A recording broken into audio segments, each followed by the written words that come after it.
The most consequential moment of this campaign, Kamala Harris. Together, we will chart a new way forward. Donald Trump. We will soon be a great nation again. Face to face, historic. The ABC News presidential debate. Here now, David Muir and Lindsay Davis. Good evening, I'm David Muir, and thank you for joining us for tonight's ABC News presidential debate. We want to welcome viewers watching on ABC and around the world tonight. Vice President Kamala Harris and President Donald Trump are just moments away from taking the stage in this unprecedented race for president. And I'm Lindsay Davis. Tonight's meeting could be the most consequential event of their campaigns, with Election Day now less than 2 months away. For Vice President Kamala Harris, this is her first debate since President Biden withdrew from the race on July 21st. Of course, that decision followed his debate against President Donald Trump in June. Since then, this race has taken on an entirely new dynamic. And that brings us to the rules of tonight's debate. 90 minutes with 2 commercial breaks. No topics or questions have been shared with the campaigns. The candidates will have 2 minutes to answer questions, and this is the clock. That's what they'll be seeing. 2 minutes for rebuttals and 1 minute for follow-ups, clarifications, or responses. Their microphones will only be turned on when it's their turn to speak. No pre-written notes allowed. There is no audience here tonight in this hall at the National Constitution Center. This is an intimate setting for 2 candidates who have never met. President Trump won the coin toss. He chose to deliver the final closing statement of the evening. Vice President Harris selected the podium to the right. So let's now welcome the candidates to the stage. Vice President Kamala Harris and President Donald Trump.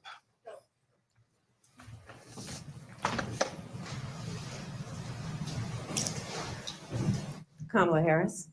Let's have a good debate. Nice to see you. Have fun. Thank you. Welcome to you both. It's wonderful to have you. It's an honor to have you both here tonight. Good evening. We are looking forward to a spirited and thoughtful debate. So let's get started. I want to begin tonight with the issue that voters repeatedly say is their #1 issue, and that is the economy and the cost of living in this country. Vice President Harris, you and President Trump were elected 4 years ago, and your opponent on the stage here tonight often asks his supporters, are you better off than you were 4 years ago? When it comes to the economy, do you believe Americans are better off than they were 4 years ago?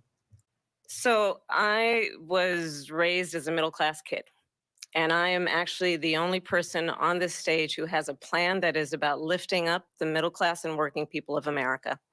I believe in the ambition, the aspirations, the dreams of the American people. And that is why I imagine and have actually a plan to build what I call an opportunity economy. Because here's the thing.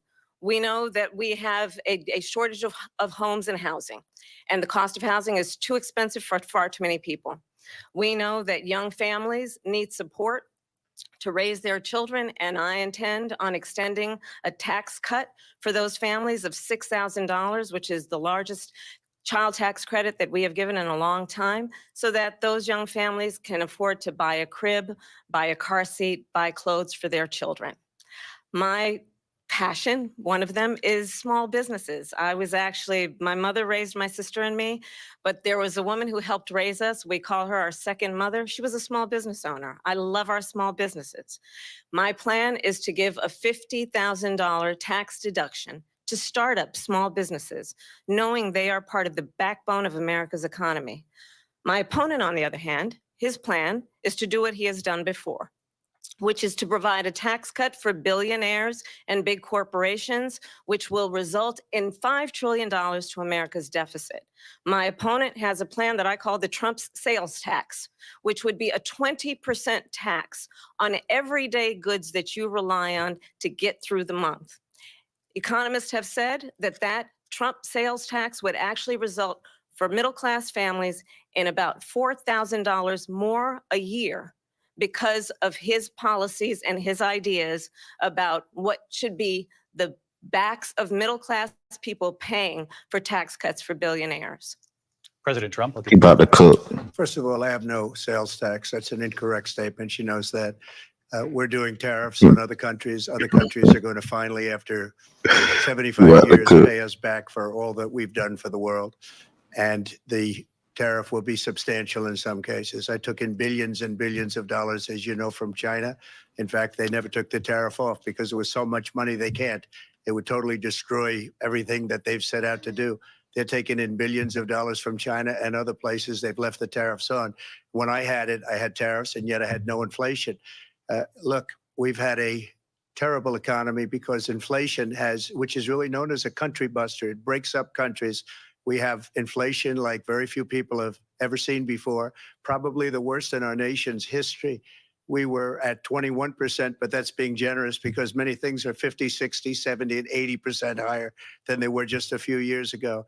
This has been a disaster for people, for the middle class, but for every class. Cooking. He's a chef. Millions of people pouring into our country from prisons and jails, from mental institutions and insane asylums, and they're coming in and they're taking jobs that are occupied right now by African Americans and Hispanics, and also unions. Unions are going to be affected very soon. And you see what's happening. You see what's happening with towns throughout the United States. You look at Springfield, Ohio. You look at Aurora in Colorado. There it is. They're taking over the towns. They're taking over buildings. They're going in violently. These are the people that she and Biden led into our country. And they're Thank you so much, Patriotic. dangerous. They're at the highest level of criminality. And we have to get them out. We have to get them out fast. I created one of the greatest economies in the history of our country. I'll do it again and even better. We are going to get to immigration and border security during this debate, but I would like to let Vice President Harris respond on the economy here. Well, I would love to. Let's talk about what Donald Trump left us. Donald Trump left us the worst unemployment since the Great. Here we go. I hope you guys ain't playing no drinking game. You're going to get Trump. Worst public health epidemic in a century. Donald Trump left us the worst attack on our democracy since the Civil War. And what we have done is clean up Donald Trump's mess. What we have done and what I intend to do is build on what we know are the aspirations and the hopes of the American people. But I'm going to tell you all in this debate tonight, you're going to hear from the same old tired playbook, a bunch of lies, grievances, and name calling. What you're going to hear tonight is a detailed and dangerous plan called Project 2025 that the former president intends on implementing if he were elected again. I believe very strongly that the American people want a president who understands the importance of bringing us together, knowing we have so much more in common than what separates us. And I pledge to you to be a president for all Americans. President Trump will give you a minute here to respond. Number one, I have nothing to do, as you know, and as she knows better than anyone, I have nothing to do with Project 2025. That's out there. I haven't read it. I don't want to read it purposely. I'm not going to read it. This was a group of people that got together. They came up with some ideas, I guess some good, some bad. Make sure y'all bring in those comments. I'll be filling them up. Everybody knows I'm an open book. Everybody knows what I'm going to do. Cut taxes very substantially and create a great economy like I did before. We had the greatest economy. We got hit with a pandemic. And the pandemic was not since 1917, where 100 million people died, has there been anything like it. We did a phenomenal job with the pandemic. We handed them over a country where the economy and where the stock market was higher than it was before the pandemic came in. Nobody's ever seen anything like it. We made ventilators for the entire world. We got gowns, we got masks, we did things that nobody thought possible. And people give me credit for rebuilding the military. They give me credit for a lot of things, but not enough credit for the great job we did with the pandemic. But the only jobs they got were bounce back jobs. These were jobs bounced back, and it bounced back and it went to their benefit. But I was the one that created them. They know it, and so does everybody else. Vice President Harris, I'll let you respond. So Donald Trump has no plan for you. So does Kamala Harris got a little bit of Michael Jackson going on? Anyone else seeing that? She looks a whole lot brighter than she normally does. Like, what's going on with I that? describe as an opportunity economy. And the best economists in our country, if not the world, have reviewed our relative plans for the future of America. What Goldman Sachs has said is that Donald Trump's plan would make the economy worse. Mine would strengthen the economy. What the Wharton School has said is Donald Trump's plan would actually explode the deficit. 16 Nobel laureates have described his economic plan as something that would increase inflation and by the middle of next year would invite a recession. You just have to look at where we are and where we stand on the issues. And I'd invite you to know that Donald Trump actually has no plan for you because he is more interested in defending himself How than can he you is say in looking this? out for you. America's better without them. That to say, look, I went to the Wharton School of Finance, and many of those professors, the top professors, think my plan is a brilliant plan. It's a great plan. It's a plan that's going to bring up our worth, our value as a country. It's going to make people want to be able to go and work and create jobs and create a lot of good, solid money for our country. And just to finish off, she doesn't have a plan. She copied Biden's. Thanks, Kayo. Appreciate you, man. Thank you so much. It really does mean a lot to me. Truthfully, thanks for the donation. Major shout out to Kayo, everyone. Check him out. Doesn't have a plan. Take a look at her plan. She doesn't have a plan. Mr. President, I do want to drill down on something you both brought up. The Vice President brought up your tariffs. You responded, and let's drill down on this because your plan is what she calls is essentially a national sales tax. Your proposal calls for tariffs, as you pointed out here, on foreign imports across the board. You recently said that you might double your plan, imposing tariffs up to 20% on goods coming into this country. As you know, many economists say that with tariffs at that level, costs are then passed on to the consumer.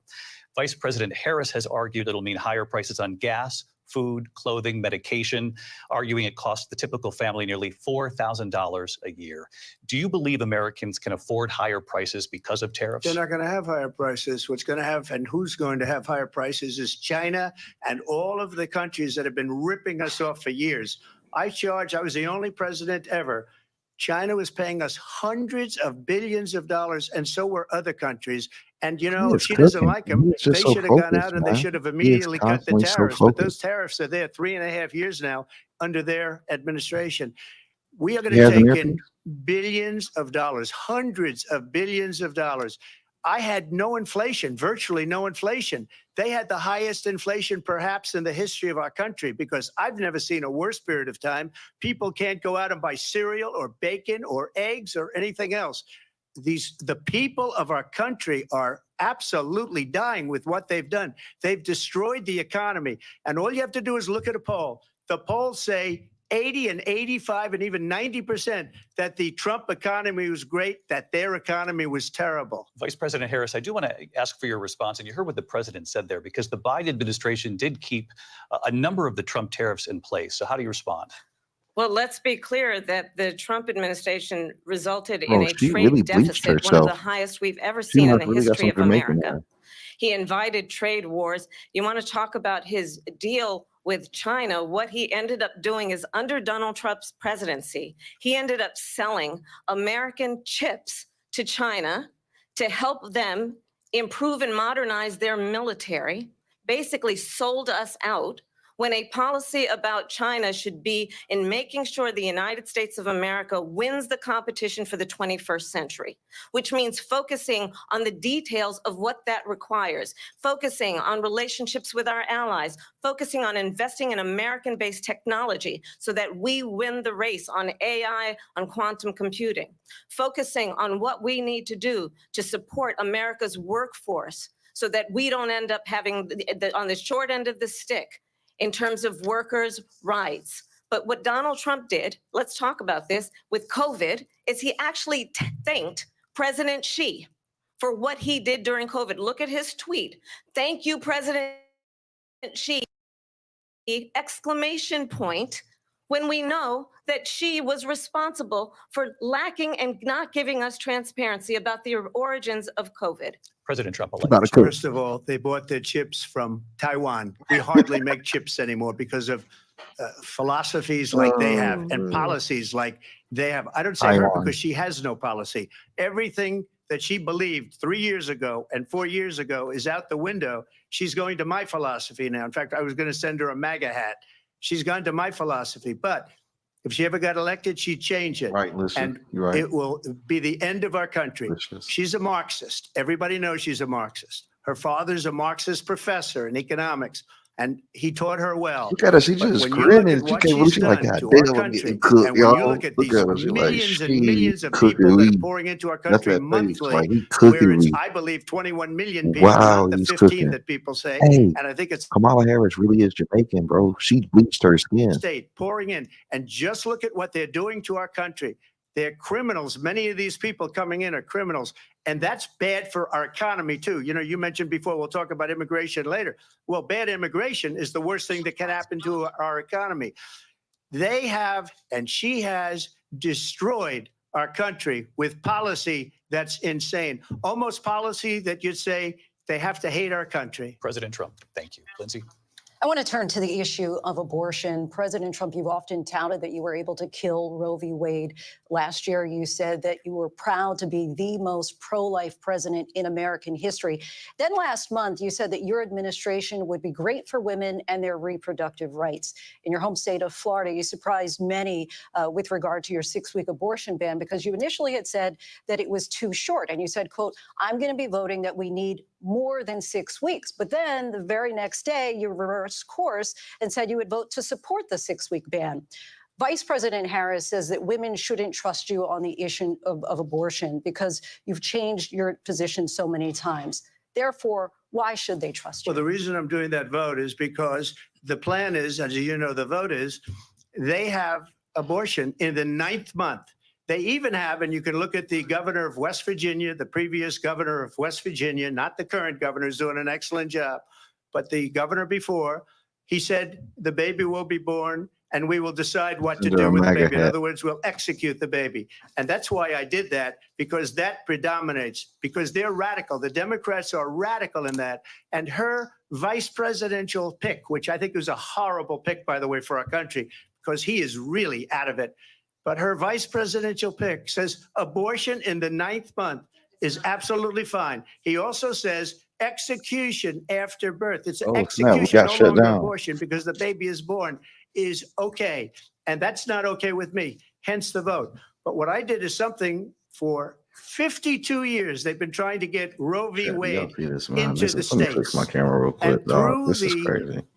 Genius and heart and strength of 6 Supreme Court justices, we were able to do that. Now, I believe in the exceptions for rape, incest, and Right, life JB. of the month. I believe These strongly stupid in it. looks on Ronald her Reagan face, did man. also. If it was a drinking 85% game, of Republicans do. to drink every time she Exceptions, makes very these dumb important. faces, But we everyone would be drunk right now. Imagine you guys had to take a shot for every time Kamala make a dumb face. How tore up would you be right now? This is an issue that's torn our country apart for 52 years. Every legal scholar, every Democrat, every Republican, liberal, conservative, they all wanted this issue to be brought back to the states where the people could vote. And that's what happened. Now, Ohio, the vote was somewhat liberal. Kansas, the vote was somewhat liberal, much more liberal than people would have thought. But each individual state is voting. It's the vote of the people now. It's not tied up in the federal government. I did a great service in doing it. It took courage to do it. And the Supreme Court had great courage in doing it. And I give tremendous credit to those 6 justices. There is no state in this country where it is legal to kill a baby after it's born. Madam Vice President, I want to get your response to President Trump. Well, as I said, you're going to hear a bunch of lies, and that's not actually a surprising fact. Let's understand how we got here. Donald Trump hand-selected 3 members of the United States Supreme Court with the intention that they would undo the protections of Roe v. Wade. And they did exactly as he intended. He's rattled. And now in over Thank you 20 for telling me states, in verse there are 0. Trump abortion bans, which make it criminal for a doctor or nurse to provide health care. In one state, it provides prison for life. Trump abortion bans that make no exception even for rape and incest, which understand what that means. For A what? survivor of a crime of violation Oh. to their body does not have the right to make a decision about what happens That's to their state body next. decision. That is immoral. And one does not have to abandon their faith or deeply held beliefs to agree. The government, and Donald Trump certainly, should not be telling a woman what to do with her body. I have talked with women around our country. You want to talk about this is what people wanted? Oh, she's not going to win this. Pregnant Is she, women Chet? who want to carry He's doing a pregnancy to horrible, term, bro. suffering from a Wow, this miscarriage, is being worse than I denied thought. care in an emergency room because the healthcare providers are afraid they might go to jail, and she's bleeding out in a car in the parking lot. She didn't want that. Her husband didn't want that. A 12 or 13-year-old survivor of incest being forced to carry a pregnancy to term. They don't want that.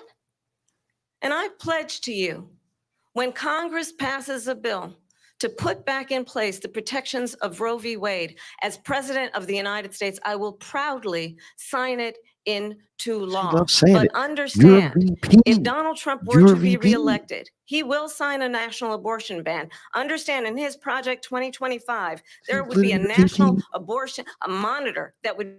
Okay, is she or is she not the VP of the United States? I think the American people believe that certain freedoms, in particular the freedom to make decisions about one's own body, should not be made by the government.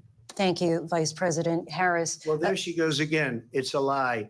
I'm not signing a ban, and there's no reason to sign a ban because we've gotten what everybody wanted. Democrats, Republicans, and everybody else, and every legal scholar wanted it to be brought back into the states, and the states are voting. And it may take a little time, but for 52 years, this issue has torn our country apart, and they've wanted it back in the states. And I did something that nobody thought was possible. The states are now voting. What she says is an absolute lie.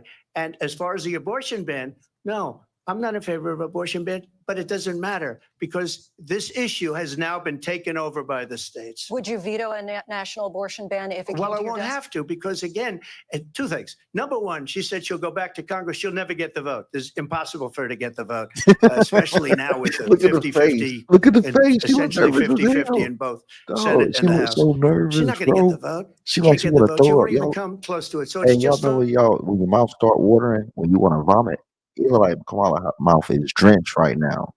And that might be standard for her. But in a vomiting sense, her mouth might be drenched. he spends all his time on the beach. But look, her boss went out and said, we'll do it again. We'll do it a different way. And he went out, got rejected again by the Supreme Court. So all these students got She low-key looked like she was attracted to Big Trump. this whole idea. And how unfair that would have been, part of the reason they lost, to the millions and millions of people that had to pay off their student loans. They didn't get it for free. But they were saying it's the same way that they talked about that they talk about abortion. But if I could just get a yes or no, because your running mate, J.D. Vance, has said that you would veto it if it did come to your desk. Well, I didn't discuss it with J.D. In all fairness, J.D. And I don't mind if he has a certain view, but I think he was speaking for me, but I really didn't. Look, we don't have to discuss it because she'd never be able to get it, just like she couldn't get student loans. They couldn't get student loans. They didn't even come close to getting student loans. They taunted young people and a lot of other people that had loans. So I'm still pretty They can new never to get this the approved. two. So it doesn't matter what That's she fine. I don't says even about know going how to to set Congress. So moderators. wonderful. Let's go to Congress. Do it. But the fact is that for years, they wanted to get it out of Congress and out of the federal government. And we did something that everybody said couldn't be done. And now you have a vote of the people on abortion. Vice President Harris, I want to give you your time to respond, but I do want to ask, would you support any restrictions on a woman's right to an abortion? I absolutely support reinstating the protections of Roe v. Wade. And as you rightly mentioned, nowhere in America is a woman carrying a pregnancy to term and asking for an abortion. That is not happening. It's insulting to the women of America. And understand what has been happening under Donald Trump's abortion bans. Couples who pray and dream of having a family are being denied IVF treatments. What is happening in our country? Chad, I gotta say this. Donald Trump got shot in the ear. Why in the hell is he the one without any hair covering his ear? As it is, have to travel to another state, Her ears are covered. She didn't get shot. sitting next to strangers, to go and get the health care she needs. Barely can afford to do it, and what you are putting her through is unconscionable. And the people of America have not, the majority of Americans believe in a woman's right to make decisions about her own body. And that is why in every state where this issue has been on the ballot, in red and blue states both, the people of America have voted for freedom. Vice President Harris, Excuse me, I thank have you. to respond. Another lie. It's another lie. I have been a leader on IVF, which is fertilization. The IVF, I have been a leader. In fact, when they got a very negative decision on IVF from the Alabama courts, I saw the people of Alabama and the legislature 2 days later voted it in. I've been a leader on it. They know that, and everybody else knows it. I have been a leader on fertilization, IVF. And the other thing, What's You should behind that ask. hair, Kamala? Will she allow What's behind the hair? seventh month? Come on. Okay, would you do that? Why don't you ask her that Why question? don't you That's answer the the problem. question? Would you Because veto? under Roe v. Answer Wade, the question. you Would you could veto? do abortions in the 7th month, the 8th month, the 9th That's month, not true. and probably after birth. Just look at the governor, former governor of Virginia. The governor of Virginia said we put the baby aside and then we determine what we want to do with the baby. President Trump, thank you. We're going to turn now to immigration and border security. We know it's an issue that's important to Republicans, Democrats, voters across the board in this country. Vice President Harris, you were tasked by President Biden with getting to the root causes of migration from Central America. We know that illegal border crossings reached a record high in the Biden administration. This past June, President Biden imposed tough new asylum restrictions. We know the numbers since then have dropped significantly. But my question to you tonight is, why did the administration wait until 6 months before the election to act? And would you have done anything differently from President Biden on this? So I'm the only person on this stage who has prosecuted transnational criminal organizations for the trafficking of guns, You're the only person that's on the drugs, stage that and became a human beings. billionaire. And let me say And was that a the successful United president. States Congress, including some Everyone of the can most play that game conservative of what members of someone the didn't United do. States Senate, came up with a border security bill, which I supported. And that bill would have put 1,500 more border agents on the border to help those folks who are working there right now overtime, trying to do their job. It would have Not fit for the allowed job. us to She's still stem the nervous. flow of fentanyl coming into the United States. I know there are so many families watching tonight who have been personally affected by the surge of fentanyl in our country. That bill Right, Ellie. would have put more resources to She allow us drowning. to Is that why prosecute she's white? transnational So she criminal didn't bleach her skin and organizations she just for scared? trafficking in guns, drugs, and human beings. But you know what happened to that bill? Donald Trump got on the phone, called up some folks in Congress and said, kill the bill. And you know why? Because he'd prefer to run on a problem instead of fixing a problem. And understand, this comes at a time where the people of our country actually need a leader who engages in solutions, who actually addresses the problems at hand. But what we have in the former president is someone who would prefer to run on a problem instead of fixing a problem. And I'll tell you something, he's going to talk about immigration a lot tonight, even when it's not the subject that is being raised. And I'm going to actually do something really unusual, and I'm going to invite you to attend one of Donald Trump's rallies, because it's a really interesting thing to watch. Thank you for You the will see promotion. during the course of his rallies, he talks about fictional characters like Hannibal Lecter. He will talk about windmills cause cancer. And what you will also notice is that people start leaving his rallies early out of Oh my God. exhaustion and boredom. And I will tell you, the one thing you will not hear him talk about is you. You will not hear him talk about your needs, your dreams, and your desires. And I'll tell you, I believe you deserve a president who actually puts you first. And I pledge to you that I will. Vice President Harris, thank you. President Trump, on that point, I want to get your response. Well, I would like to respond. Let me just ask, though, why did you try to kill that bill, and successfully so? That would have put thousands of additional agents and officers on the border. First, let me respond as to the Please. rallies. She said people start leaving. People don't go to her rallies. There's no reason to go. And the people that do go, she's bussing them in and paying them to be there, and then showing them in a different light. So she can't talk about that. People don't leave my rallies. We have the biggest rallies, the most incredible rallies in the history of politics. That's because people want to take their country back.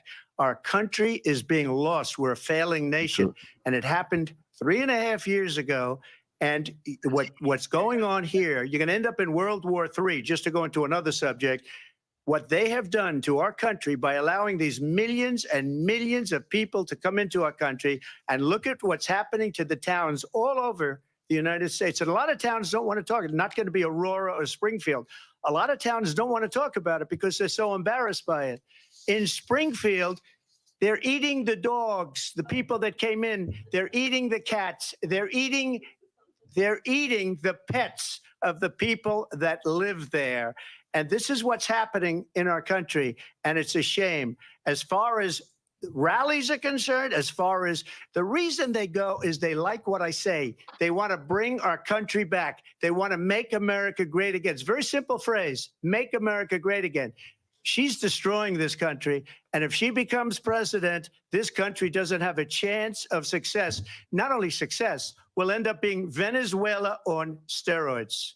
I just want to clarify here. You bring up Springfield, Ohio, and ABC News did reach out to the city manager there. He told us there have been no credible reports of specific claims of pets being harmed, injured, or abused by individuals within the immigrant community. Well, All I've this, seen people on television. let me just say here, this is the people on television say clear- my dog was taken and used for food. So maybe he said that, and maybe that's a good thing to say for a city manager. I'm not taking this from But television. the people are I'm on taking it from television the city saying their manager. dog was eaten by the people that went there. Again, the Springfield city manager says there's no evidence of that. Vice We'll President find Harris, out. I'll let you respond to the rest of what you've heard. We'll find out. You talk about extreme. Oh, shut up. You know, this is, I think, one of the reasons why in this election, I actually have the endorsement of 200 Republicans who have formerly worked with President Bush, Mitt Romney, and John McCain, What a list of including Republicans. the endorsement of former Vice President Dick State Cheney and Congress member Liz Cheney. And if you want to really know the inside track on who the former president is, if he didn't make it clear already, just ask people who have worked with him. His former chief of staff, a 4-star general, has said he has contempt for the Constitution of the United States. His former national security advisor has said he is dangerous and unfit. His former Secretary of Defense has said the nation, the republic, would never survive another Trump term. And when we listen to this kind of rhetoric, when the issues that affect the American people are not Oh, yeah, being they got the addressed, commercials. That's crazy. I think That's the cool. choice is clear in this election. President Trump, I'll give you a quick minute to respond Yeah. here. Thank you. Because when I hear that, see, I'm a different kind of a person. I fired most of those people, not so graciously. They did bad things or a bad job. I fired them. They never fired one person. They didn't fire anybody having to do with Afghanistan and the Taliban and the 13 people who's were just killed, viciously and violently killed. And I got to know the parents and the family. They didn't fire. They should have fired all those generals, all those top people, because that was one of the most incompetently handled situations anybody has ever seen.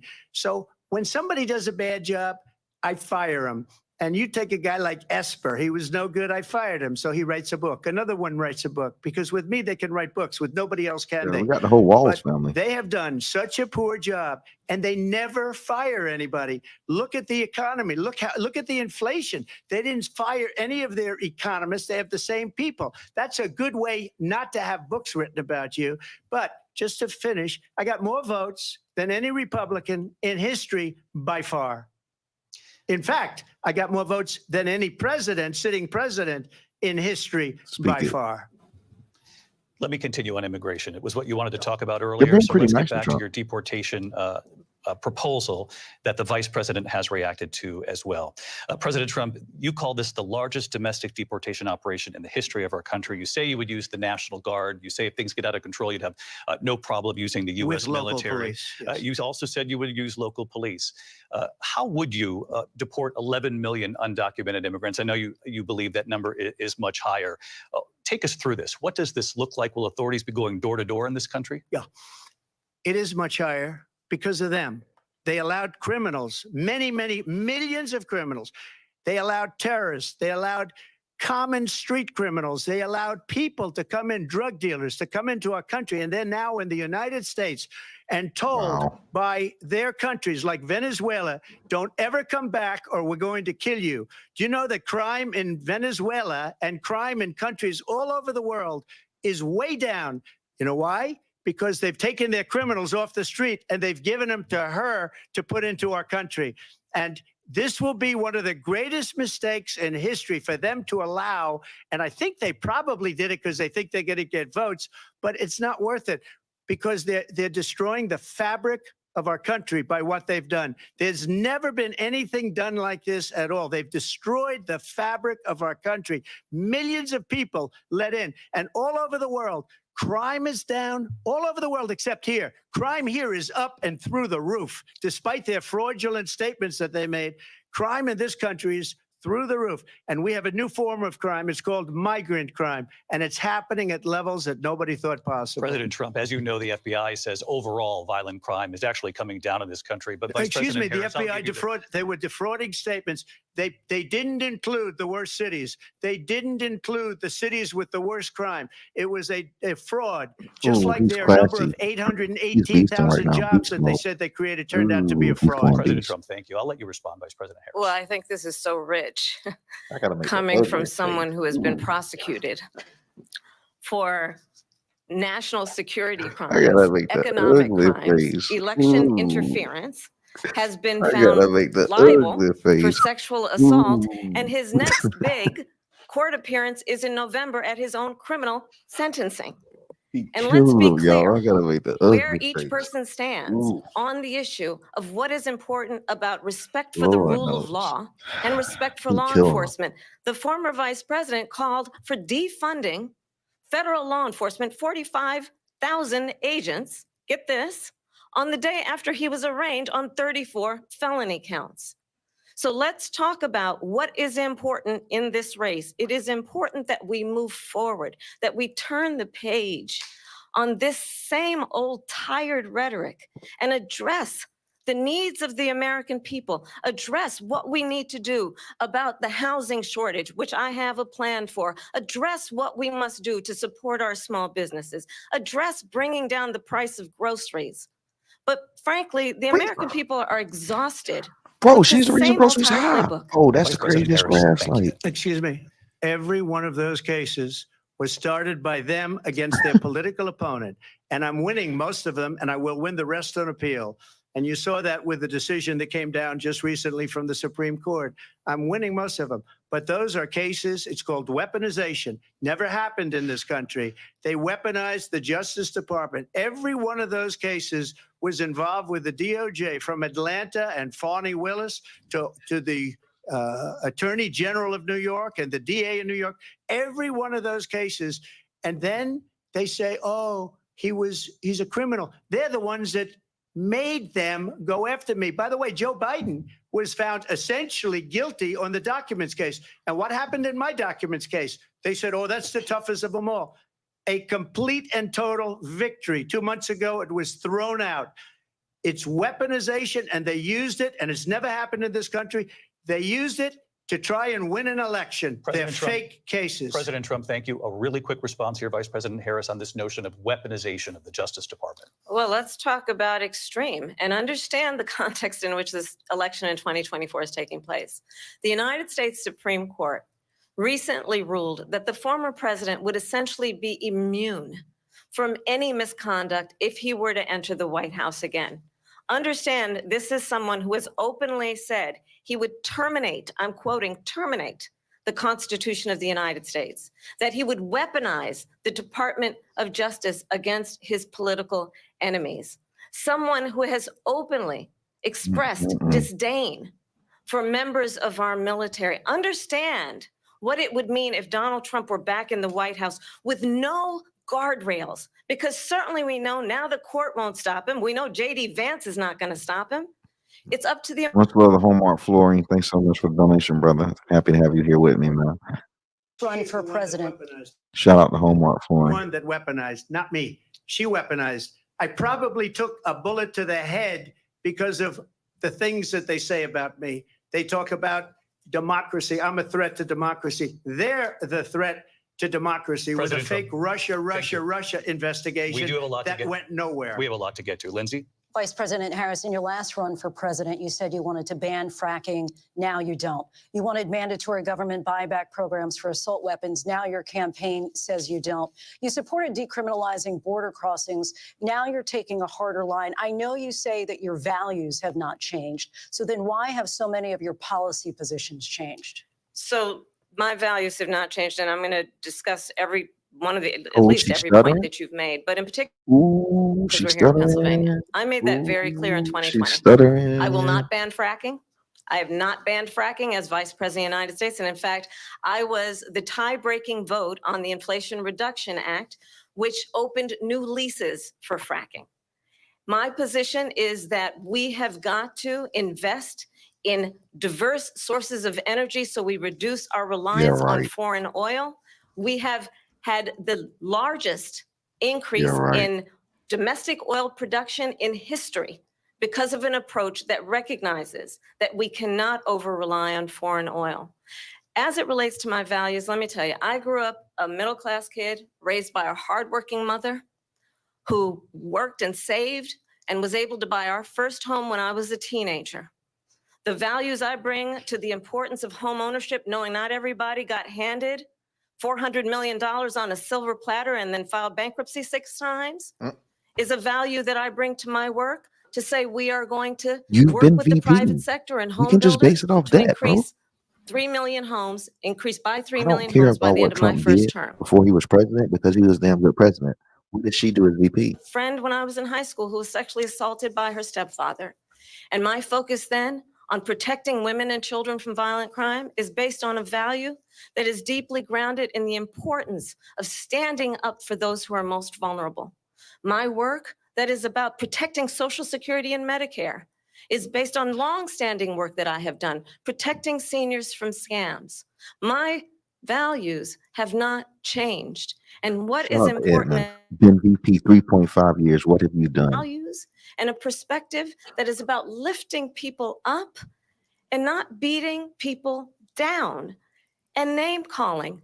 The true measure of the leader is the leader who actually understands the strength is not in beating people down, it's in lifting people up. I intend to be that president. President Trump, your Well, response? first of all, I wasn't given $400 million. I wish I was. My father was a Brooklyn builder, Brooklyn, Queens, and a great father, and I learned a lot from him. But I was given a fraction of that, a tiny fraction, and I built it into many, many billions of dollars, many, many billions. And when people see it, they are even surprised. So we don't have to talk about that. Fracking, she's been against it for 12 years. Defund the police, she's been against that forever. She gave all that stuff up very wrongly, very horribly, and everybody's laughing at it, okay? They're all laughing at it. She gave up at least 12 and probably 14 or 15 different policies. Like, she was big on defund the police. In Minnesota, she went out, wait a minute, I'm talking now, if you don't mind, please. Does that sound familiar? She went out in Minnesota and wanted to let criminals that killed people, that burned down Minneapolis, she went out and raised money to get them out of jail. She did things that nobody would ever think of. Now she wants to do transgender operations on illegal aliens that are in prison. This is a radical left liberal that would do this. She wants to confiscate your guns, and she will never allow fracking in Pennsylvania. If she won the election, fracking in Pennsylvania will end on day one. Just to finish, one thing so important in my opinion. So I got the oil business going like nobody has ever done before. When they took over, they got rid of it, started getting rid of it, and the prices were going up the roof. They immediately let these guys go to where they were. I would have been 5 times, 4 times, 5 times higher, because you're talking about 3.5 years ago. They got it up to where I was because they had no choice, because the prices of energy were quadrupling and doubling. You saw what happened to gasoline. So they said, let's go back to Trump.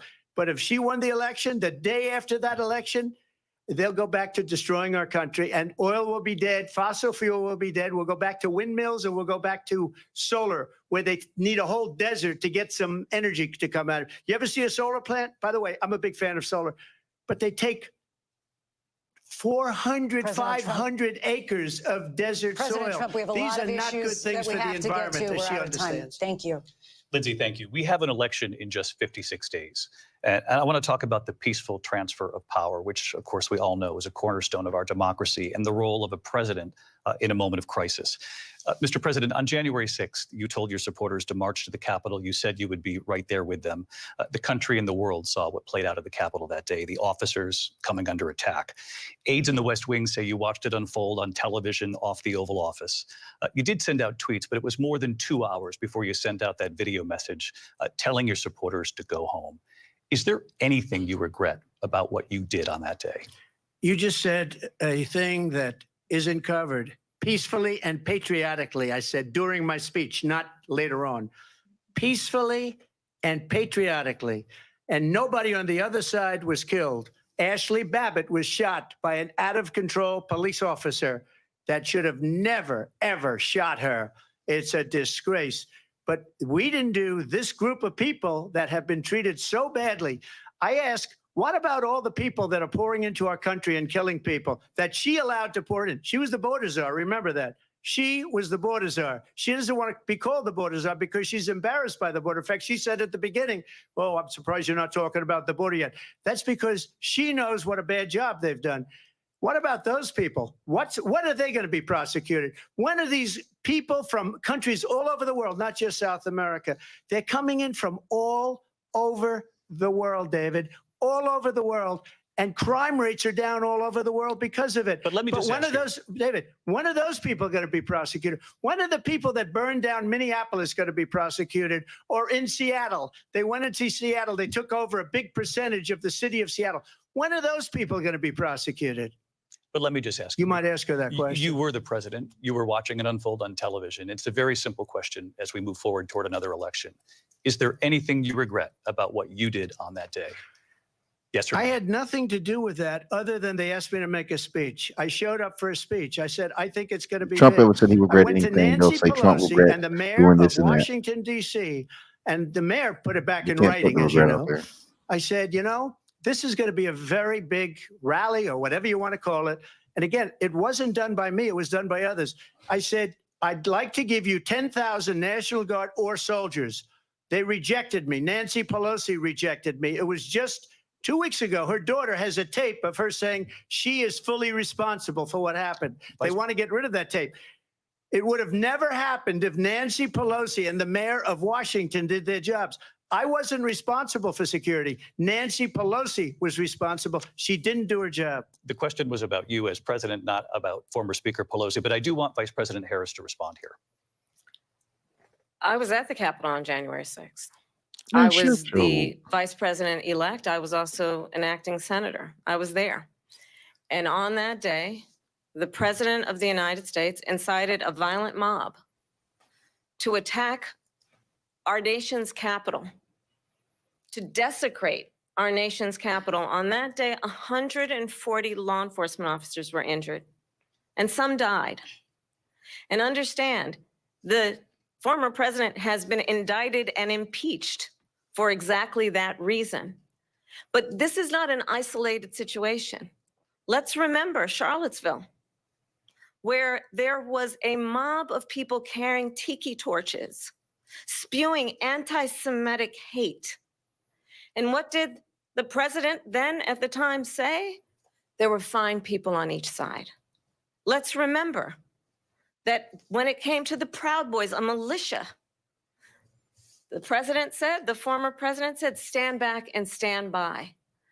So for everyone watching who remembers what January 6th was, I say, we don't have to go back. Let's not go back. We're not going back. It's time to turn the page. And if that was a bridge too far for you, well, there is a place in our campaign for you to stand for country, to stand for our democracy, to stand for rule of law, and to end the chaos, and to end the approach that is about attacking the foundations of our democracy because you don't like the outcome. And be clear on that point. Donald Trump, the candidate, has said in this election there will be a bloodbath if this and the outcome of this election is not to his liking. Let's turn the page on this. Let's not go back. Let's chart a course for the future and not go backwards to the past. Let me just Says the follow up person here. that's currently VP. It was a different term, and it was a term that related to Yeah, energy really because they bad. have destroyed our energy business. That was where bloodbath was. Also, on Charlottesville, that story has been, as you would say, debunked. Laura Ingraham, Sean Hannity, Jesse, all of these people, they covered it. If they go an extra sentence, they will see it was perfect. It was debunked in almost every newspaper, but they still bring it up, just like they bring 2025 up. They bring all of this stuff up. I ask you this, you talk about the Capitol. Why are we allowing these millions of people to come through on the southern border? How come she's not doing anything? And I'll tell you what I would do, and I would be very proud to do it. I would say we would both leave this debate right now. I'd like to see her go down to Washington, D.C. during this debate, because we're wasting a lot of time. Go down to, because she's been so bad, it's so ridiculous. Go down to Washington, D.C. and let her sign a bill to close up the border, because they have the right to do it. They don't need bills. They have the right to do it. The president of the United States, you'll get him out of bed. You'll wake him up at 4 o'clock in the afternoon. You'll say, come on down to the office. Let's sign a bill. Oh, that was very masterful. If he signs a bill Damn, that that's the border is he closed, just all he wanted has to to debate do with is that. say it to the border. He just wanted to debate with that. That's masterful. Many people, unlike J6. We talked immigration here tonight. I do want to focus on this next issue to both of you, because it really brings us this into focus, truth in these times that we're living in. Mr. President, for 3.5 years after you lost the 2020 election, you repeatedly falsely claimed that you won, many times saying you won in a landslide. That was so amazing. In the past couple of weeks leading up to this debate, you have said, quote, you lost by a whisker, that you, quote, didn't quite make it, that you came up a little bit short. I said that? Are you now acknowledging that you lost in 2020? No, I don't acknowledge that at all. But I you said did that say sarcastically. But You know those- that. It was said, oh, we lost by a whisker. That was said sarcastically. Look, there's so much proof. All you have to do is look at it. And they should have sent it back to the legislatures for approval. I got almost 75 million votes, the most votes any sitting president has ever gotten. I was told if I got 63, which was what I got in 2016, you can't be beaten. The election, people should never be thinking about an election as fraudulent. We need two things. We need walls, and we have to have it. We have to have borders, and we have to have good elections. Our elections are bad. And a lot of these illegal immigrants coming in, they're trying to get them to vote. They can't even speak English. They don't even know what country they're in practically. And these people are trying to get them to vote. And that's why they're allowing them to come into our country. I did watch all of these pieces of video. I didn't detect the sarcasm, lost by a whisker. We didn't quite make it. And we should just point out here as clarification, and you know this, you and your allies, 60 cases in front of many judges, many of them Republican. No judge looked at it. And said they there was said no we didn't have widespread fraud. standing. That's the other thing. They said we didn't have standing, a technicality. Can you imagine a system where a person in an election doesn't have standing? The president of the United States doesn't have standing. That's how we lost. If you look at the facts, and I'd love to have you'll do a special on it. I'll show you Georgia, and I'll show you Wisconsin, and I'll show you Pennsylvania, and I'll show you.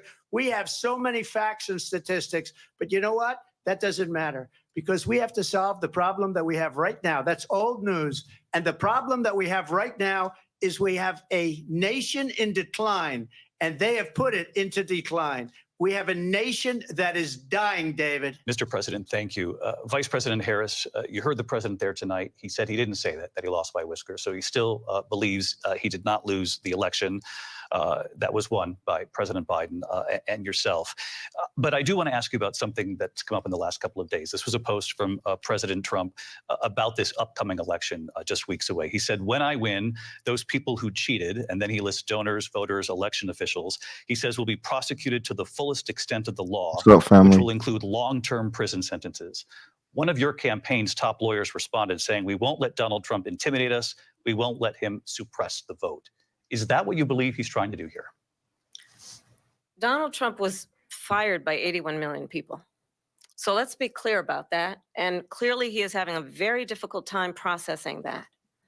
But we cannot afford to have a president of the United States who attempts, as he did in the past, to upend the will of the voters in a free and fair election. And I'm going to tell you that I have traveled the world as Vice President of the United States, and world leaders are laughing at Donald Trump. I have talked with military leaders, some of whom worked with you, and they say you're a disgrace.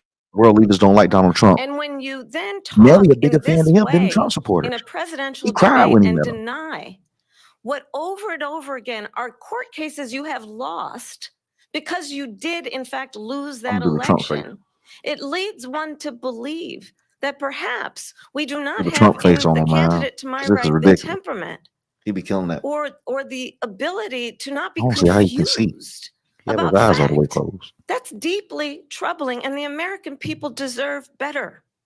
I'll give you 1 minute to respond, Mr. President. Let me just tell you about world leaders. Viktor Orban, one of the most respected men, they call him a strong man. He's a tough person, smart, Prime Minister of Hungary. They said, why is the whole world blowing up? 3 years ago, it wasn't. Why is it blowing up? He said, because you need Trump back as president. They were afraid of him. China was afraid, and I don't like to use the word afraid, but I'm just quoting him. China was afraid of him. North Korea was afraid of him. Look at what's going on with North Korea, by the way. He said Russia was afraid of him. I ended the Nord Stream 2 pipeline, and Biden put it back on day one, but he ended the XL pipeline. The XL pipeline in our country, he ended that. But he let the Russians build a pipeline going all over Europe and heading into Germany, the biggest pipeline in the world. Look, Viktor Orban said it. He said the most respected, most feared person is Donald Trump. We had no problems when Trump was president, but when this weak, pathetic man that you saw at a debate just a few months ago, that if he weren't in that debate, he'd be running instead of her. She got no votes. He got 14 million votes. What you did, you talk about a threat to democracy. He got 14 million votes, and they threw him out of office. And you know what? I'll give you a little secret. He hates her. He can't stand her. But he got 14 million votes. They threw him out. She got 0 votes. And when she ran, she was the first one to leave because she failed. And now she's running. I don't understand it, but I'm okay with it because your time is I up. think we're going to do very well. We've got a lot more to get to. Turning now to the Israel-Hamas war and the hostages who are still being held, Americans among them. Vice President Harris, in December, you said, quote, Israel has a right to defend itself, but you added, quote, it matters how, saying international humanitarian law must be respected. Israel must do more to protect innocent civilians. You said that 9 months ago. Now an estimated 40,000 Palestinians are dead. Nearly 100 hostages remain. Just last week, Prime Minister Benjamin Netanyahu said there's not a deal in the making. President Biden has not been able to break through the stalemate. How would you do it? Well, let's understand how we got here. On October 7, Hamas, a terrorist organization, slaughtered 1,200 Israelis. Many of them young people who were simply attending a concert. Women were horribly not a little raped. one. Hey, And so absolutely, I said then, I say now, Israel has a right to defend itself. We would. And how it does so matters. Because it is also true, far too many innocent Palestinians have been killed. Children, mothers. What we know is that this war must end. It must end immediately, and the way it will end is we need a ceasefire deal and we need the hostages out. And so we will continue to work around the clock on that. Work around the clock, also understanding that we must chart a course for a two-state solution. And in that solution, there must be security for the Israeli people and Israel, and in equal measure for the Palestinians. But the one thing I will assure you always, I will always give Israel the ability to defend itself, in particular as it relates to Iran and any threat that Iran and its proxies pose to Israel. But we must have a two-state solution where we can rebuild Gaza, where the Palestinians have security, self-determination, and the dignity they so rightly deserve. President Trump, how would you negotiate with Netanyahu and also Hamas in order to get the hostages out and prevent the killing of more innocent civilians in Gaza? If I were president, it would have never started. If I were president, Russia would have never, ever, I know Putin very well, he would have never, and there was no threat of it either, by the way, for 4 years, have gone into Ukraine and killed millions of people when you add it up, far worse than people understand what's going on over there. But when she mentions about Israel, all of a sudden, she hates Israel. She wouldn't even meet with Netanyahu when he went to Congress to make a very important speech. She refused to be there because she was at a sorority party of hers. She wanted to go to the sorority party. She hates Israel. If she's president, I believe that Israel will not exist within 2 years from now. And I've been pretty good at predictions, and I hope I'm wrong about that one. She hates Israel. At the same time, in her own way, she hates the Arab population because the whole place is going to get blown up. Arabs, Jewish people, Israel will be gone. It would have never happened. Iran was broke under Donald Trump. Now Iran has $300 billion because they took off all the sanctions that I had. Iran had no money for Hamas or Hezbollah or any of the 28 different spheres of terror, and they are spheres of terror, horrible terror. They had no money. It was a big story, and you know it. You covered it very well, actually. They had no money for terror. They were broke. Now they're a rich nation, and now what they're doing is they're spreading that money around. Look at what's happening with the Houthis and Yemen. Look at what's going on in the Middle If you haven't yet, tap the sub button, subscribe. I'll get that settled and fast, and I'll get the war with Ukraine and Russia ended. If I'm president-elect, I'll get it done before even becoming president. Vice President Harris, he says you hate Israel. That's absolutely not true. I have my entire career and life supported Israel and the Israeli people. He knows that. He's trying to, again, divide and distract from the reality, which is it is very well known that Donald Trump is weak and wrong on national security and foreign policy. It is well known that he admires dictators, wants to be a dictator on day one, according to himself. It is well known that he said of Putin that he can do whatever the hell he wants and go into Ukraine. It is well known that he said when Russia went into Ukraine, it was brilliant. It is well known he exchanged love letters with Kim Jong-un. And it is absolutely well known that these dictators and autocrats are rooting for you to be president again because they're so clear. They can manipulate you with flattery and favors. And that is why so many military leaders who you have worked with have told me you are a disgrace. That is why we understand that we have to have a president who is not consistently weak and wrong on national security, including the importance of upholding and respecting in highest regard our military. Vice President Harris, thank you. They're the ones, and she's the one that caused it, that's weak on national security by allowing every nation last month for the year, 168 different countries sending people into our country. Their crime rates are way down. Putin endorsed her last week, said, I hope she wins. And I think he meant it because what he's gotten away with is absolutely incredible. It wouldn't have happened with me. The leaders of other countries think that they're weak and incompetent, and they are. They're grossly incompetent. And I just ask one question. Why does Biden you got to start go in and kill tapping the in every Keystone time, man. You Pipeline funny as hell, and man. approve the single biggest deal that Russia's ever made, Nord Stream 2, the biggest pipeline anywhere in the world going to Germany and all over Europe? Because they're weak and they're ineffective. And Biden, by the way, President gets paid Trump, a lot of money. Thank you. We have a lot of issues to get to. We'll be right back with much more of this historic ABC News presidential debate from the National Constitution Center right How long here is in mug gonna Philadelphia. be? Damn. How long is this debate?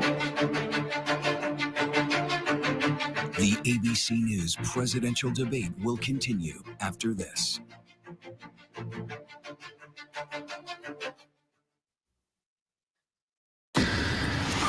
It was a regular day for 19-year-old Melissa Witt. All right, man. I guess chat talk, but so far I think that he's completely cooking it. This is a masterful class. He's refraining from the talking all of those big names that he does, the name calling. He's really much cutting down on that, scrutinizing her for policy. I think the highlight for tonight is the I'm talking. That's a strong number 2. But without a doubt, the number 1 highlight has to be the policy. How he told her to go down to the White House and go ahead and get the bills in place to lock down the border. That's insane. So I feel like that was the highlight of the night. That won the debate, unless something drastically changes. I don't think anything's going to beat that whole go down to the White House, wake Joe up, and shut those borders down. I don't think nothing going to beat that tonight. Police will find out what happened. At Wit's End, the hunt for a killer, only on Hulu. Thanks. Baywatch is a fantasy. When you hear that theme song, it was a wild time, and I was a wild chick. Jason Momoa exploded. Carmen was a bombshell. Pamela Anderson was an icon. Really proud of everything I've done. Almost. Baywatch was a whirlwind of epic highs and bitter lows. Everyone likes to watch sexy things. You're 24. He's 54. Yeah. It just seemed like I had met my soulmate. You fired 4 times. Friday, 2020 is all new. The 32-year-old former ballerina, the center of the so-called Black Swan trial. Here we go. You haven't spoken out before. Why did you decide to talk now? The stunning all-new 2020 premieres Friday at 9, 8 Central on ABC. Hey, good morning, America. Good morning, America. Good morning, America. Are you ready? Good night to them. I'm not trying to see that shit. Y'all show should have been canceled by now if you want the government funding. You don't just see it, you feel it. I'm in. I'm in. I'm in too. I am here and so happy. I'm in. I'm in too. Michael, George, Clara, Ginger.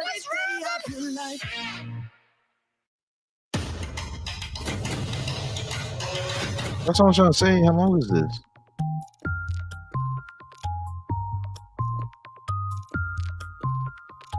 Damn, that's too long. Y'all rocking with me though, man. I appreciate it. I was a little upset. I was supposed to be down there.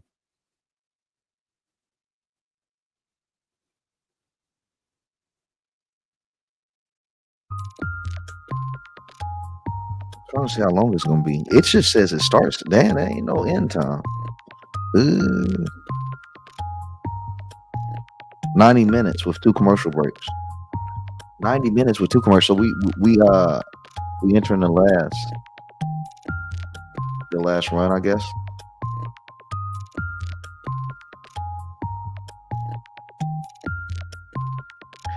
Oh, no need to black out, bro. We've been winning in this one.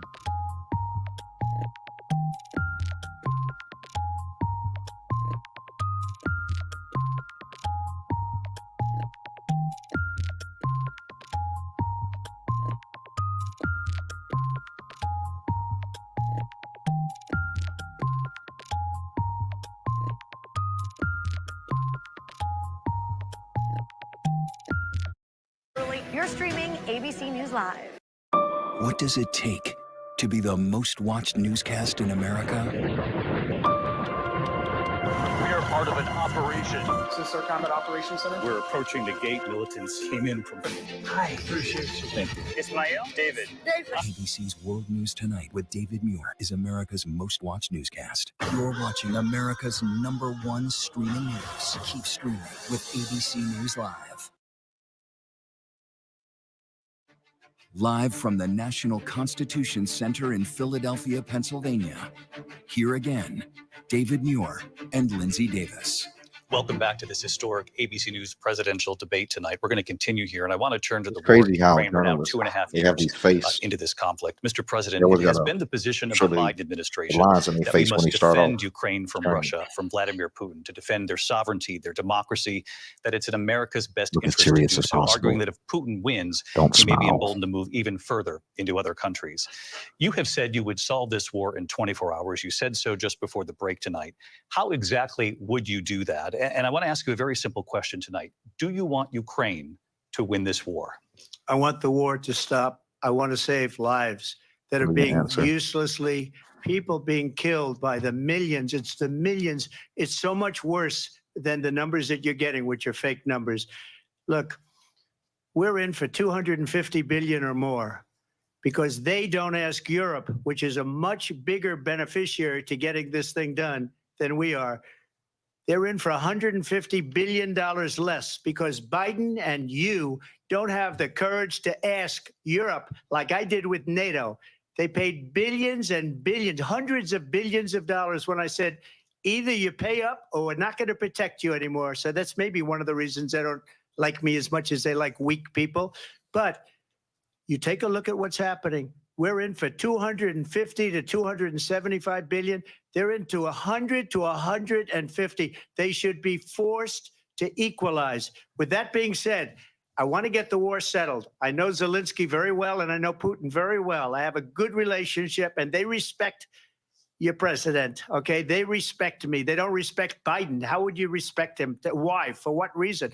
He hasn't even made a phone call in 2 years to Putin, hasn't spoken to anybody. They don't even try and get it. That is a war that's dying to be settled. I will get it settled before I even become president. If I win, when I'm president-elect, and what I'll do is I'll speak to one, I'll speak to the other, I'll get them together. That war would have never happened. And in fact, when I saw Putin after I left, unfortunately left because our country has gone to hell. But after I left, when I saw him building up soldiers, he did it after I left. I said, oh, he must be negotiating. It must be a good, strong point of negotiation.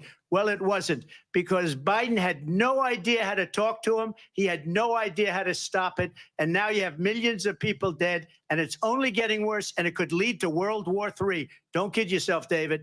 We're playing with World War III, and we have a president that we don't even know if where is our president? We don't even know if he's a president. And just to clarify, they threw him out of a campaign like a dog. We don't even know. Is he our president? But we have a president, Mr. President, that doesn't know he's alive. Your time is up. Just to clarify in the question, do you believe it's in the U.S. best interest for Ukraine to win this war, yes or no? I think it's the U.S. best interest to get this war finished and just get it done. All right. Negotiate a deal, because we have to stop all of these human lives from being destroyed. I want to take this to Vice President Harris. I want to get your thoughts on support for Ukraine in this moment, but also as Commander-in-Chief, if elected, how would you deal with Vladimir Putin, and would it be any different from what we're seeing from President Biden? Well, first of all, it's important to remind the former president, you're not running against Joe Biden, you're running against me. So? I believe the reason that Donald Trump says that this war would be over within 24 hours is because he would just give it up. And that's not who we are as Americans. Let's understand what happened here. I actually met with Zelensky a few days before Russia invaded, tried through force to change territorial boundaries, to defy one of the most important international rules and norms, which is the importance of sovereignty and territorial integrity. And I met with President Zelensky. I shared with him American intelligence about how he could defend himself. Days later, I went to NATO's eastern flank, to Poland and Romania. Check and that through ear. the work that I and others did, we brought 50 Check that ear countries to give her together messages. to support Ukraine in its righteous defense. And because of our support, because of the air defense, the ammunition, the artillery, the javelins, the Abrams tanks that we have provided, Ukraine stands as an independent and free country. If Donald Trump were president, Putin would be sitting in Kyiv right now. And understand what that would mean, because Putin's agenda is not just about Ukraine. Understand why the European allies and our NATO allies are so thankful that you are no longer president, and that we understand the importance of the greatest military alliance the world has ever known, which is NATO, and what we have done to preserve the ability of Zelensky and the Ukrainians to fight for their independence. Otherwise, Putin would be sitting in Kyiv with his eyes on the rest of Europe, starting with Poland. And why don't you tell the 800,000 Polish Americans right here in Pennsylvania how quickly you would give up for the sake of favor and what you think He's is really a putting words in friendship his mouth. They with gotta suck what their is known food. to be a dictator who would eat you for lunch. Vice President Harris, thank you. We've heard from both of you on Ukraine tonight. Afghanistan came up in the last hour. I wanted her to respond to something you said earlier, and please, I'll give you a minute here. Putin would be sitting in Moscow, and he wouldn't have lost 300,000 men and women, but he would have been sitting in Moscow. Quiet, please. He would have been sitting in Moscow. He shut it down Much again. happier than he is right now. But eventually, you know, he's got a thing that other people don't have. He's got nuclear weapons. They don't ever talk about that. He's got nuclear weapons. Nobody ever thinks about that. And eventually, maybe he'll use them, and maybe he hasn't been that threatening, but he does have that. Something we don't even like to talk about. Nobody likes to talk about it. But just so you understand, they sent her to negotiate peace before this war started. 3 days later, he went in and he started the war, because everything they said was weak and stupid. They said the wrong things. That war should have never started. She was the emissary. They sent her in to negotiate with Zelensky and Putin, and she did. And the war started 3 days later. And that's the kind of talent we have with her. She's worse than Biden. In my opinion, I think he's the worst president in the history of our country. She goes down as the worst vice president in the history of our country. But let me tell you something. She is a horrible negotiator. They sent her in to negotiate. As soon as they left, Putin did the invasion. President Trump, thank you. You did bring up something. You said she went to negotiate with Vladimir Putin. Vice President Harris, have you ever met Vladimir Putin? Can you clarify tonight? Yet again, I said it at the beginning of this debate, you're going to hear a bunch of lies coming from this fellow. And that is another one. When I went to meet with President Zelensky, I've now met with him over 5 times. The reality is it has been about standing as America always should, as a leader upholding international rules and norms, as a leader who shows strength, understanding that the alliances we have around the world are dependent on our ability to look out for our friends and not favor our enemies because you adore strongmen instead of caring about democracy. And that is very much what is at stake here. The President of the United States is commander-in-chief.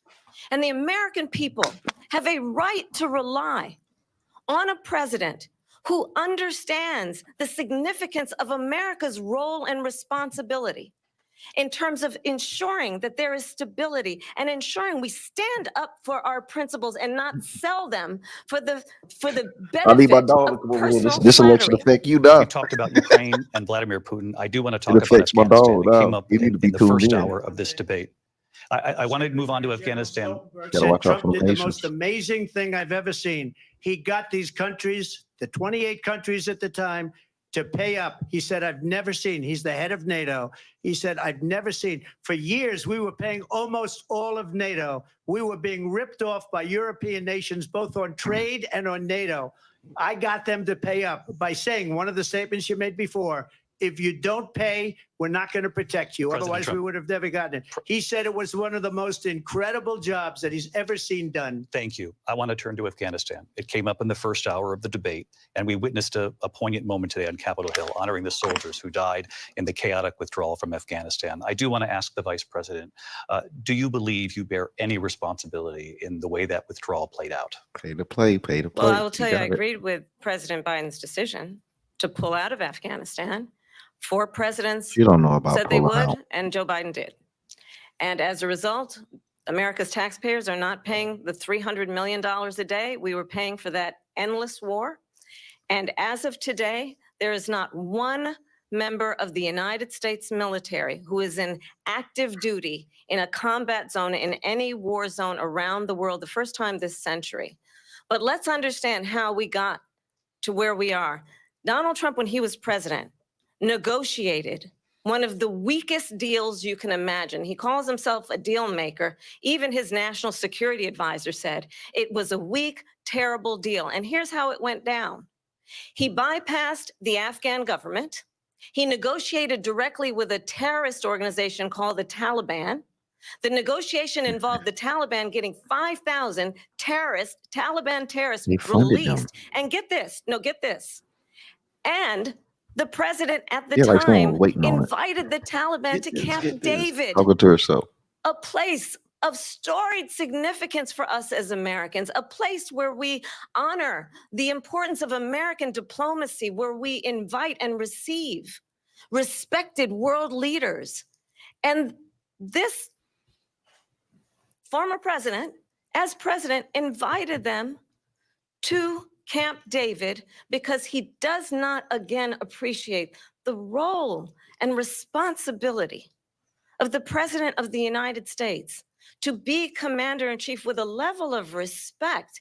And this gets back to the point of how he has consistently disparaged and demeaned members of our military, fallen soldiers, and the work that we must do to uphold the strength and the respect of the United States of America around the world. Vice President Harris, thank you. President Trump, your response to her saying that you began the negotiations with the Taliban. So if you take a look at that period of time, the Taliban was killing our soldiers, a lot of them, with snipers. And I got involved with the Taliban because the Taliban was doing the killing. That's the fighting force within Afghanistan. They don't bother doing that because, you know, they deal with the wrong people all the time. But I got involved. And Abdul is the head of the Taliban. He is still the head of the Taliban. And I told Abdul, don't do it anymore. You do it anymore, you're going to have problems. And he said, why do you send me a picture of my house? I said, you're going to have to figure that out, Abdul. And for 18 months, we had nobody killed. We did have an agreement negotiated by Mike Pompeo. It was a very good agreement. The reason it was good, it was we were getting out. We would have been out faster than them, but we wouldn't have lost the soldiers. We wouldn't have left many Americans behind, and we wouldn't have left $85 billion worth of brand new, beautiful military equipment behind. And just to finish, they blew it. The agreement said you have to do this, and they didn't do it. They didn't do it. The agreement was terminated by us because they didn't do what they were supposed to do. I want to move on. And these people did the worst withdrawal, and in my opinion, the most embarrassing moment in the history of our country. And by the way, that's why Russia attacked Ukraine, because they saw how We need a incompetent president she that will send and her enemies boss are. a photo of their President home Trump, from the thank you. satellite again. I want to move on now to race and politics in this country. Mr. President, you recently said of Vice President Harris, quote, I didn't know she was black until a number of years ago when she happened to turn black, and now she wants to be known as black. I want to ask a bigger picture question here tonight. Why do you believe it's appropriate to weigh in on the racial identity of your opponent? I don't, and I don't care. I don't care what she is. I don't care. You make a big deal out of something. I couldn't care less. Oh, she's smiling Whatever hard. she I think wants she to be got is him. okay with me. But those were your words. So I'm I asking. don't know. I don't know. I mean, all I can say is I read where she was not black that she put out, and I'll say that. And then I read that she was black, and that's okay. Either one was okay with me. That's up to her. That's up to her. Vice President Harris, your thoughts on this? I think it's, I mean, honestly, I think it's a tragedy that we have someone who wants to be president who has consistently, over the course of his career, You're not black. You put your collard attempted greens to in a use race to tub. divide the American people. You know, I do believe that the vast majority of us know that we have so much more in common than what separates us, and we don't want this kind of approach that is just constantly trying to divide us, and especially by race. And let's remember how Donald Trump started. He was land, he owned buildings, and he was investigated because he refused to rent property to Black families. Let's remember, this is the same individual who took out a full-page ad in the New York Times calling for the execution of 5 young Black and Latino boys who were innocent, the Central Park 5. Took out a full-page ad calling for their execution. This is the same individual who spread birther lies about the first Black president of the United States. And I think the American people want better than that, want better than this, want someone who understands, as I do, I travel our country. We see in each other a friend. We see in each other a neighbor. We don't want a leader who is constantly trying to have Americans point their fingers at each other. I meet with people all the time who tell me, can we please just have discourse about how we're going to invest in the aspirations and the ambitions and the dreams of the American people? Knowing that regardless of people's color or the language their grandmother speaks, we all have the same dreams and aspirations and want a president who invests in those, not in hate and division. Vice President Harris, thank you. Lindsay? President Trump, this is now your 3rd time.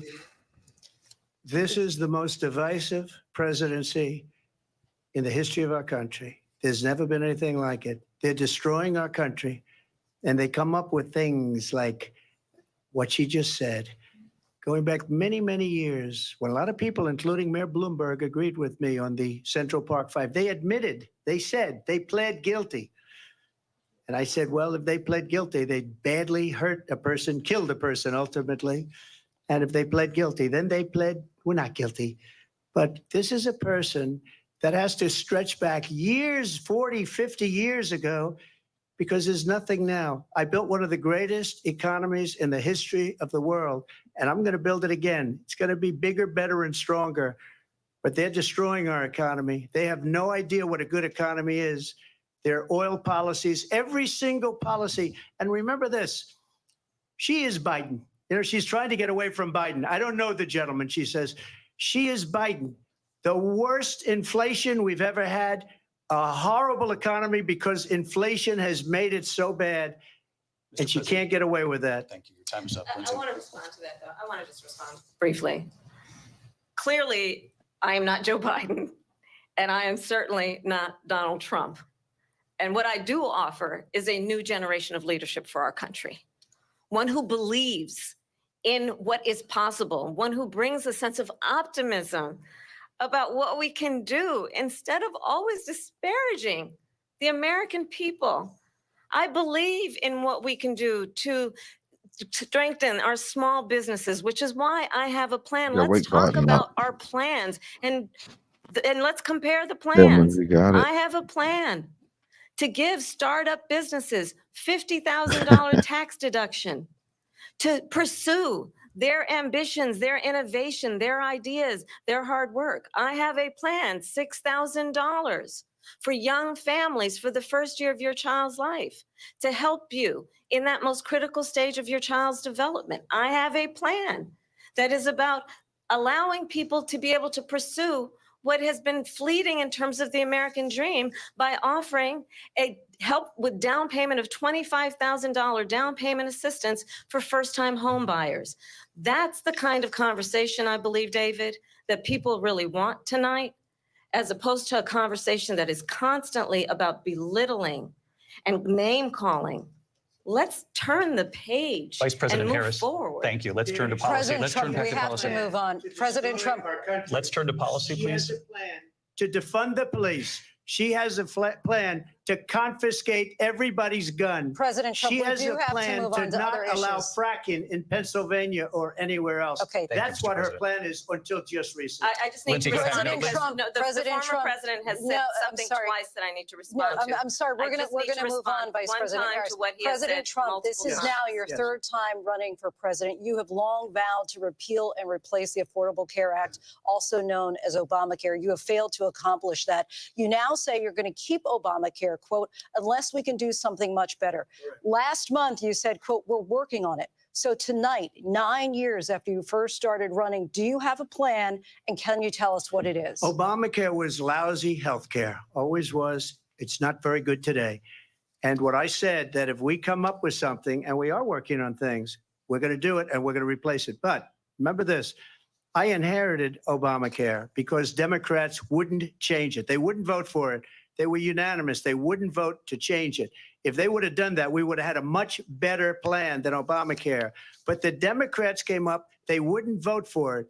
I had a choice to make when I was president. Do I save it and make it as good as it can be, never going to be great, or do I let it rot? And I felt I had an obligation, even though politically it would have been good to just let it rot and let it go away. I decided, and I told my people, the top people, and they're very good people. I have a lot of good people in that administration. We read about the bad ones. We had some real bad ones too, and so do they. They have really bad ones. The difference is they don't get rid of them. But let me just explain. I had a choice to make. Do I save it and make it as good as it can be, or do I let it rot? And I saved it. I did the right thing. But it's still never going to be great, and it's too expensive for people. And what we will do is we're looking at different plans. If we can come up with a plan that's going to cost our people, our population, less money and be better health care than Obamacare, then I would absolutely do it. But until then, I'd run it as good as it can be run. So just a yes or no, you still do not have a plan. I have concepts of a plan. I'm not president right now. But if He does have the plan. He has the agenda. we for come each up of with them. something, I would only change it if we come up with something that's better and less expensive. And there are concepts and options we have to do that. And you'll be hearing about it in the not too distant future. Vice President Harris, in 2017, you supported Bernie Sanders' proposal to do away with private insurance and create a government-run healthcare system. 2 years later, you proposed a plan that included a private insurance option. What is your plan today?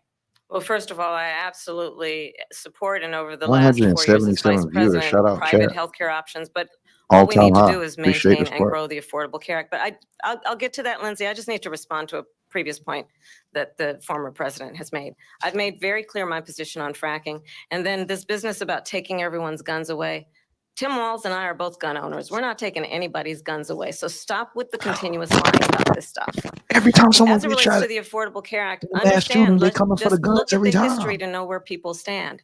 When Donald Trump was president, 60 times he tried to get rid of the Affordable Care Act. 60 times. I was a senator at the time when I will never forget the early morning hours when it was up for a vote in the United States Senate. And the late, great John McCain, who you have disparaged as being, you don't like him, you said at the time, because he got caught. He was an American hero. The late, great John McCain, I will never forget that night, walked onto the Senate floor and said, no, you don't. No, you don't. No, you don't get rid of the Affordable Care Act. You have no plan. And what the Affordable Care Act has done is eliminate the ability of insurance companies to deny people with pre-existing conditions. I don't have to tell the people watching tonight, you remember what that was like? Remember when an insurance company could deny if a child had asthma, if someone was a breast cancer survivor, if a grandparent had diabetes? And thankfully, as I've been vice president and we over the last 4 years have strengthened the Affordable Care Act, we have allowed for the first time Medicare to negotiate drug prices on behalf of you, the American people. Donald Trump said he was going to allow Medicare to negotiate drug prices. He never did. We did. And now we have capped the cost of insulin at $35 a month. Since I've been vice president, we have Why did capped the Kamala cost Harris of refuse to prescription say that she's medication black, for though? seniors at $2,000 a year. And when I am president, we will do that for all people, understanding that the value I bring to this is that access to health care should be a right and not just a privilege of those who can afford it. And the plan has to be to strengthen the Affordable Care Act, not get rid of it. Vice Past is President prologue Harris, thank in terms you. of where Donald Trump stands on that. I want to move to an issue that's important for a She lot made of a mistake. Number one, John McCain fought Obamacare for 10 years. But it wasn't only him. It were all of the Democrats that kept it going. And you know what? We can do much better than Obamacare, Simpson. much less money. But she Coming from the will grave to give us improve his thoughts. private insurance for people, private medical insurance. That's another thing she doesn't want to get. President People Trump. are paying privately for insurance that have worked hard and made money, and they want to have private. Like she about She to wants cry. everybody to be on government insurance where you wait 6 months for an operation that you need immediately. President Trump, thank you. We have another issue that we'd like to get to that's important for a number of Americans, in particular younger voters, and that's climate change. President Trump, with regard to the environment, you say that we have to have clean air and clean water. Vice President Harris, you call climate change an existential threat. The question to you both tonight is, what would you do to fight climate change? And Vice President Harris, we'll start with you. 1 minute for you each. Well, the former president had said that climate change is a hoax. And what we know is that it is very real. You ask anyone who lives in a state who has experienced these extreme weather occurrences, who now is either being denied home insurance or it's being jacked up. You ask anybody who has been the victim of what that means in terms of losing their home, having nowhere to go. We know that we can actually deal with this issue. The young people of America care deeply about this issue. And I am proud that as vice president over the last 4 years, we have invested $1 trillion in a clean energy economy, while we have also increased domestic gas production to historic levels. We have created over 800,000 new manufacturing jobs while I have been vice president. We have invested in clean energy to the point that we are opening up factories around the world. Donald Trump said he was going to create manufacturing jobs. He lost manufacturing jobs. And I'm also proud to have the endorsement of the United Auto Workers and Sean Fain, who also know that part of building a clean energy economy includes investing in American-made products, American automobiles. It includes growing what we can do around American manufacturing and opening up auto plants, not closing them like happened under Donald Trump. Vice President Harris, thank you. That didn't happen under Donald Trump. Let me just tell you, they lost 10,000 manufacturing jobs this last month. They're all leaving. They're building big auto plants in Mexico, in many cases owned by China. They're building these massive plants, and they think they're going to sell their cars into the United States because of these people. What they have given to China is unbelievable. But we're not going to let that. We'll put tariffs on those cars so they can't come into our country, because they will kill the United Auto Workers and any auto worker, whether it's in Detroit or South Carolina or any other place. What they've done to business and manufacturing in this country is horrible. We have nothing because they refuse. You know, Biden doesn't go after people because supposedly China paid him millions of dollars. He's afraid to do it. Between him and his son, they get all this money from Ukraine. They get all this money from all of these different countries. And then you wonder, why is he so loyal to this one, that one, Ukraine, China? Why is he? Why did he get $3.5 million from the mayor of Moscow's wife? Why did she pay him $3.5 million? This is a crooked administration, and they're selling our country down the tubes. President Trump, thank you. Thank you. We'll be right back with closing statements from both of our candidates. An historic night, this ABC News presidential debate from Philadelphia. Back in a moment.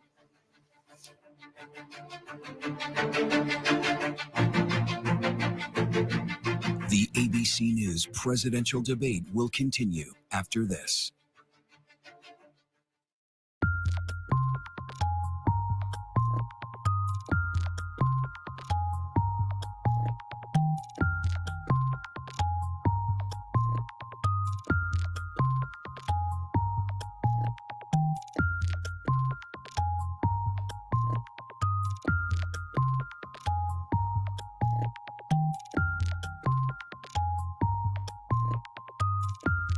Like one of them damn shopper turn with the music.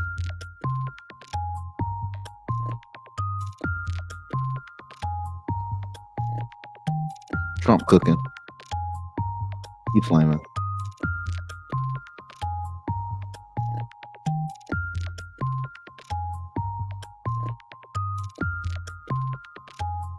Chef Trump.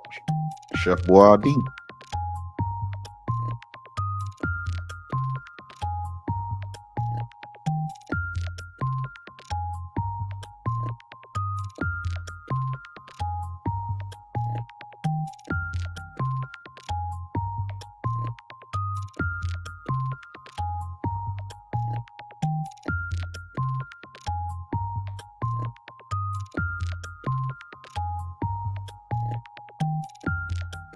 It'll be starting soon, y'all. But yeah, man, it's pretty good. He's changed so much. He's so presidential now. It's not really like a billionaire, and it's not like the entertainer that we've seen in Hollywood. He's definitely transitioned to be completely presidential. He doesn't even have jokes like that no more. It's just really a real stern approach, a very powerful type. You know, I'm in the building. Listen to me. Everything stops when I start talking type energy. Central on ABC. Nominations, mornings, evenings, late night, weekends, streaming 24/7, 40 Emmy nominations. Thank you for making ABC News America's #1 news. Get ready, America, every Friday. The hottest trends, styles, and must-have. What's the right stuff to buy right now? I really love that. It's time to buy the right stuff. Yes. And save big time, too. The right stuff. Fridays on GMA. You're going to love it. This is Impact by Nightline. Are you kidding me? My sense was that everybody around him was afraid of him. Brittany describes having a secret abortion that not even her family knew about. What's going on with Kate? What is the relationship like between Harry and William today? What did people start to say? You look great. Are you on Ozempic? I told the kids, I said, I'm not even gonna let you eat breakfast until you get your chores done. She talks about tough love and harsh punishment. No, it's abuse. I think Scott Peterson murdered his wife and his child. Prove me wrong. Do you feel the church accepted abuse? Yep, that's him. Ready? Does your church protect sexual predators? How do you top the most watched season yet? Fabulous. It's a bit erratic, a bit exotic. You have no idea. Impact by Nightline. The all-new season premieres this September, only on Hulu. If you were coming of age in the 1980s, the Brat Pack was near the center of your cultural awareness. But for those of us experiencing it from the inside, the Brat Pack was something very different. If you could have the Brat Pack name not exist, would you? I hated the Brat Pack. What a disaster. Why did we take it as an offense? Andrew, I'm not going to say we're well, we didn't fill Shea Stadium. 1985, I think we could. We are heading into the unknown. Oh my gosh. We just saw. Hey, while we doing this intermission, everyone, if you haven't subscribed to my channel, I'll drop 3 to 4 videos a day and try to do one live at 8 p.m. every day. We're going to keep this up and hopefully raise this subscriber family we're building. Let's get back to it. Republican National Convention. I'm Rachel Scott. Wherever the story is, we'll take you there. Also, You're check streaming out ABC my News Live. documentary on YouTube about the Venezuelan migration and invasion in Chicago. Via Pennsylvania. Had boots on ground. And David Muir and Lindsay Davis. Welcome back tonight. The time has come for closing statements, and Vice President Harris, we begin with you. So I think you've heard tonight two very different visions for our country. One that is focused on the future, and the other that is focused on the past, and an attempt to take us backward. But we're not going back. And I do believe that the American people know we all have so much more in common than what separates us. And we can chart a new way forward. And a vision of that includes having a plan, understanding the aspirations, the dreams, the hopes, the ambition of the American people, which is why I intend to create an opportunity economy, investing in small businesses, in new families, in what we can do around protecting seniors, what we can do that is about giving hardworking folks a break and bringing down the cost of living. I believe in what we can do together that is about sustaining America's standing in the world and ensuring that we have the respect that we so rightly deserve, including respecting our military and ensuring we have the most lethal fighting force in the world. I will be a president that will protect our fundamental rights and freedoms, including the right of a woman to make decisions about her own body and not have her government tell her what to do. I'll tell you, I started my career as a prosecutor. I was a DA, I was an attorney general, a United States senator, and now vice president. I've only had one client, the people. And I'll tell you, as a prosecutor, I never asked a victim or a witness, are you a Republican or a Democrat? The only thing I ever asked them, are you okay? You can't. And that's the kind of president we need right now. now. If she got caught asking that, man, do you know you wouldn't be a prosecutor no more? This is stupid. I intend to be a president for all Americans and focus on what we can do over the next 10 and 20 years to build back up our country by investing right now in you, the American people. Vice President Harris, thank you. President Trump? So she just started by saying she's going to do this, she's going to do that, she's going to do all these wonderful things. Why hasn't she done it? She's been there for 3.5 years. They've had 3.5 years to fix the border. They've had 3.5 years to create jobs and all the things we talked about. Why hasn't she done it? She should leave right now, go down to that beautiful White House, go to the Capitol, get everyone together and do the things you want to do, but you haven't done it and you won't do it because you believe in things that the American people don't believe in. You believe in things like we're not going to frack. We're not going to take fossil fuel. We're not going to do things that are going to make this country strong, whether you like it or not. Germany tried that, and within 1 year, they were back to building normal energy plants. We're not ready for it. We can't sacrifice our country for the sake of bad vision. But I just ask one simple question.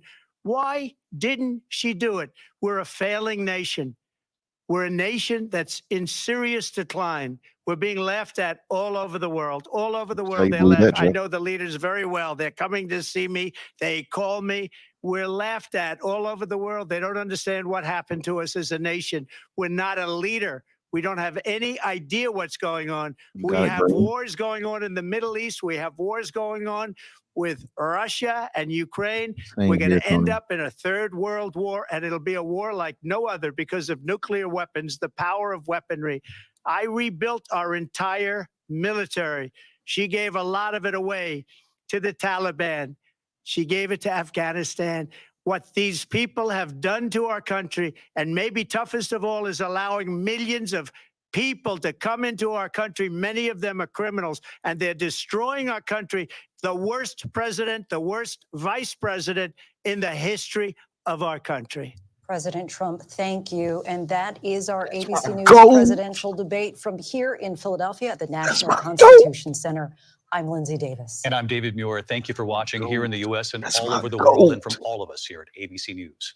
Good That's my goat. About to have me do the Bugs Bunny. That's my goat, man. We just watched the Master at Work chat. And we are Let's here. get it, man. We did it again. I'm going to be doing another live tomorrow at 8 p.m. Make sure you come in and subscribe to the channel if you're enjoying it. Appreciate the family.